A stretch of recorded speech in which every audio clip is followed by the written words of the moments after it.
South ஆப்பிரிக்காவின் சொந்த மண்ணில் இந்தியா 4க்கு 3 வெற்றி பெற்று 2020 கப்பை சொந்த மண்ணில் சவுத் ஆப்பிரிக்காவை மண்ணை கப்ப வைத்து கப்பை அடித்துச் சென்றது.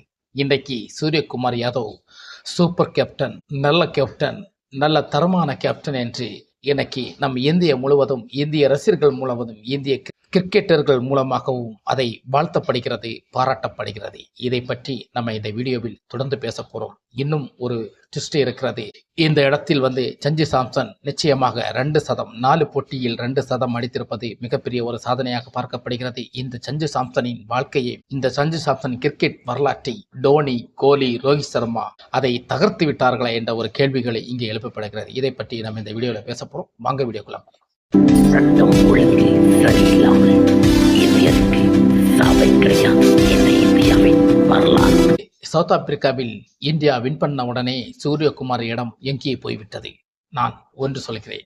10 மேட்ச்கள் 15 மேட்ச்கள் வின் பண்ண உடனே ஒரு கேப்டனை நீங்கள் தலையில் தூக்கி வைத்து ஆடுவதும் ரசிகர்கள் தான். அதே 10 மேட்ச் 15 மேட்ச் தோத்த பிறகு அதே கேப்டனை தலை கீழாக காலில் சமட்டி விடுவதும் ரசிகர்கள் தான். இது வேடிக்கையான ஒன்று. இதை ஏற்றுக்கொள்ளாத விதம். ஆனால் ஒருவரை நமக்கு ஆட விட வேண்டும், ஒருவரை கேப்டன்ஷிப்பை நமக்கு பயன்படுத்த விட வேண்டும். இங்கே அப்படி அல்ல. வெற்றிக்கு மதிப்பு, தோல்விக்கு இப்படி என்று நமக்கு முழுக்க நமக்கு பேசிக்கொண்டே வருகிறோம். இத்தனைக்கு பேச்சுக்கும் இடமில்லாத ஒரு சூரியகுமார் யாதவை நமக்கு திடீரென தலையில் வச்சு கொண்டாடுவதற்கு அவருடைய ஒரு பெர்ஃபார்மன்ஸ் ரொம்ப வளரும் என்று நம்ம நினைக்க வேண்டாம். அதில் அவர் இறங்கித்தான் போவாரே தவிர அதில் மீண்டு வருவதற்கான வாய்ப்புகள் இல்லை. ஏன், நமக்கு இன்டர்நேஷனல் அளவில் நமக்கு டோனி கேப்டன்ஷிப் பிடிச்ச பிறகு பல வெற்றிகளை குவித்தது இல்லையா? கோலி கேப்டனா இருந்த பிறகு பல வெற்றிகளை குவித்தது இல்லையா? ரோஹித் சர்மாவை கேப்டன் ஆன பிறகு கொண்டாடவில்லையா? இப்படி பல கேள்விகள் நமக்கும் எழுப்பலாம். இன்னைக்கு தோல்வியை சந்தித்த பிறகு நமக்கு ஒவ்வொரு கேப்டன்களை தூக்கி வீசப்படுகிறது. அதுபோல்தான் நாளை ஒரு நாள் சூரியகுமார் யாதவை நீங்கள் தூக்கி வீசத்தான் செய்யத்தான் போகிறார்கள். வெற்றி எப்போதும் நிரந்தரம் இல்லை என்பதை மீண்டும் நான் வலியுறுத்தியிருக்கிறேன். இந்த வெற்றிக்கு பிறகு நமக்கு சூரியகுமார் யாதவ் அவர்தான் பெரிய கேப்டன் அப்படி என்று நீங்கள் புகழாதீர்கள். சரி, சஞ்சு சாம்சனுடைய கதைக்கு வரும். சஞ்சு சாம்சனை நமக்கு ரோஹித் சர்மா, கோலி அவர்கள் டோனி விளையாட விடாமல் ஆக்கிவிட்டார்கள். அவர்களுடைய கெரியரின் வாழ்க்கையை அளித்தார்களா என்று நீங்கள் கேட்கின்ற கேள்விகளுக்கு பதில் இருக்கிறது. சஞ்சு சாம்சனை அவர்கள் அளிப்பதற்கு டோனி அவ்வளோ ஒரு கீழ்த்தரமான மனிதரும் இல்லை. கோலி அவ்வளோ ஒரு கீழ்த்தரமான ஒரு மனிதரும் இல்லை. ரோஹித் சர்மாவும் அவ்வளோ கீழ்த்தரமான ஒரு மனிதர். அப்படி பார்க்கையில் சஞ்சு சாம்சனின் எழுச்சி எழுகிறார் விழுகிறார். அப்படி இருக்கும்போது கிரிக்கெட்டில் அதிகமான வாய்ப்புகள் கம்மியாக தான் இருக்கும். ஏன்னா கிரிக்கெட்டில் அதிகமான பிளேயர்கள் உருவாக்கி கொண்டே வருகிறார்கள். அதனால் ஒவ்வொருத்தருடைய விளையாட்டுகள் நல்லபடியாக விளையாடினதான் அவர்களுக்கு டீமிலேயே வாய்ப்பு கிடைக்கும் என்பதை நாம் புரிந்து கொள்ளாமல் பேசுகிறோம். அதுதான் முக்கியம்.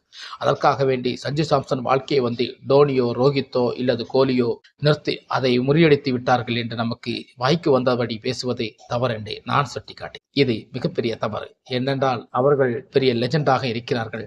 அவர்கள் கொடுக்க வேண்டிய அளவிற்கு நிறைய வாய்ப்பு கொடுத்திருக்கிறார்கள். நிறைய வீரர்களை உருவாக்கியிருக்கிறார்கள். நிறைய கிரிக்கெட் பிளேயர்கள் வந்திருக்கிறார்கள், போயிருக்கிறார்கள் என்று நமக்கு பார்க்கப்படுகிறோம். அதற்காக சஞ்சு சாம்சன் கெரியரை இவர்கள் 3 பேரும் அளித்தார்கள் என்று சொல்வது நிரசனமான உண்மை இல்லை. இது ரொம்ப பொய்யான ஒரு கருத்து. அந்த கருத்தை மக்கள், ரசிகர்கள் நீங்கள் ஏற்றுக்கொள்ளாத விதம் நல்லதாக இருக்கும் என்று நான் நினைக்கிறேன். இந்த மாதிரி வெற்றிகளை நமக்கு கொண்டாட வேண்டும், ஆனால் தோல்விகளை கொண்டாட வேண்டும் என்பதுதான் என்னுடைய கருத்து.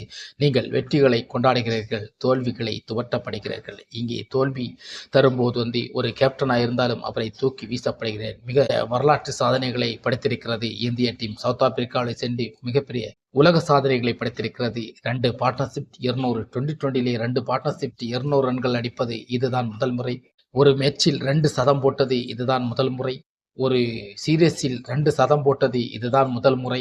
இப்படி என்று பல சாதனைகளை நிகழ்த்தி வந்த இந்திய பிளேயர்களுக்கும் இந்திய கேப்டன் சூரியகுமார் யாதவுக்கும் மனமார்ந்த நன்றியும் பாராட்டுகளும் தெரிவிக்கத்தான் வேண்டும். ஏனென்றால் இந்த கிரிக்கெட் உத்தியோகம் அவருக்கு மெம்மேறு வளர வேண்டும். அதற்காக ரசிகர்கள் அவரை மேலே தூக்கி வைத்து ஆடாதீர்கள். தரமாக வாழ்ந்த கிரிக்கெட் வீரர்களை பற்றி சூரியகுமார் யாதவோட மதிப்பிடாதீர்கள். ஏனென்றால் சூரியகுமார் யாதவ் வேறு வழி, ரோஹித் சர்மா வேறு வழி, கோலி வேறு வழி, டோனி வேறு வழி. இப்படி ஒவ்வொருத்தருக்கும் ஒரு தனிப்பட்ட கருத்தில் இந்த கிரிக்கெட்டில் இருந்திருக்கிறார்கள், வாழ்ந்திருக்கிறார்கள். முக்கியமாக சொல்லப்போனால் இவர்கள் வாழ்க்கையில் நல்ல எந்திரிச்ச காலங்களும் உண்டு, தோல்வியடைந்த காலங்களும் உண்டு. அதுபோல் நாளை ஒரு காலம் நம் சூரியகுமார் யாதவும் அதுபோல் வந்தால் நீங்கள் தூக்கி வீசுவீர்கள் என்று நான் சொல்கிறேன். அதற்காக இப்போது நீங்கள் தூக்கி எறிந்து விடாதீர்கள். இந்த கிரிக்கெட் வெற்றிக்கு மார்க்கம் சொல்லியிருக்கும் விதம் பார்க்கும்போது நமக்கு அழுகை வரும். ஏனென்றால் அவர் கிரிக்கெட்டில் எங்களுக்கு சொந்த மண்ணில் இவ்வளவு தோல்வி அடைந்திருக்கும் பார்க்கும்போது எங்களுக்கு கேவலப்பட வேண்டிய சூழ்நிலை தான். இருந்தாலும் இந்தியா ரொம்ப ஒரு பெர்ஃபார்மன்ஸை கொடுத்திருக்காங்க. அதே போல மில்லரும் 2-3 வீரர்கள் இந்தியாவில் சூப்பராக இருக்கிறார்கள். எந்த டீமும் இந்த டீமை அழித்து நொறுக்க முடியாது என்று அந்த அளவுக்கு இந்திய டீம் ஒரு வலுவாய்ந்த டீம். சின்ன சின்ன பிளேயர்கள் உருவாகி வருகிறார்கள். இந்திய டீமை பார்க்கும்போது எனக்கு நிச்சயம் நான் தோல்வியை பற்றி சங்கடப்படுவதை விட இந்திய டீம் வலுவடைந்து வருவதை பார்க்கும்போது எனக்கு பெருமையாக இருக்கிறது என்று மில்லர் சொல்லும்போது அதில் தயக்கமும் இயக்கமும் இருக்கிறது. அதில் வலிமையான ஒரு ஊண்டுதலும் இருக்கிறது என்பதை நம்ம ஒருத்தரும் மறக்காமல் இருப்பதுதான் நன்றி. இதுதான் நம்மளுடைய கேப்டன்ஷிப்பை நீங்கள் தூக்கி வைத்து அதிகமாக உடனே கொண்டாடுவீர்கள், உடனே தூக்கி வீசப்படுவீர்கள். அப்படி வேண்டாம். கிரிக்கெட்டை விளையாட விடுங்கள். கிரிக்கெட் விளையாடுவார்கள். கிரிக்கெட்டில் தோல்வியும் வெற்றியும் நமக்கு சகஜம் என்பதை புரிந்து கொண்டு பேசுங்கள். அதுதான் உண்மை என்பதை நான் சொல்கிறேன். இந்த வெற்றி நமக்கு தலையில் தூக்கி வைத்து கொண்டாடுவதை விட இந்த வெற்றி இந்தியாவுக்காக என்று நமக்கு உணர்ந்து அதை செயல்படுவோம். மீண்டும் நமக்கு தோல்வி காத்திருக்கிறது, வெற்றியும் காத்திருக்கிறது. அதை மறக்காமல் பேசுங்கள் என்பதுதான் என்னுடைய கருத்து. சொந்தமான கருத்தை உங்களுக்கு தெரியப்படுத்துகிறேன். மீண்டும் இது போன்ற செய்திகளை உங்களுக்கு தெரியப்படுத்த வேண்டும் என்றால் நம்ம கமெண்ட் பாக்ஸில் கமெண்ட் பண்ணுங்க. இந்த வீடியோ பற்றி ஏதாவது சொல்ல தோணுச்சுன்னா மீண்டும் நீங்கள் கமெண்ட் பண்ணி கமெண்ட்ல பேசுங்க. உங்களுக்காக தெரியப்படுத்த நான் காத்திருக்கிறேன். மீண்டும் அடுத்த வீடியோவில் சந்திப்போம். வணக்கம். சட்டம் ஒழுங்கு சரியில்லாமல் இந்தியருக்கு சாவை கிடையாது என்ற இந்தியாவின் வரலாறு.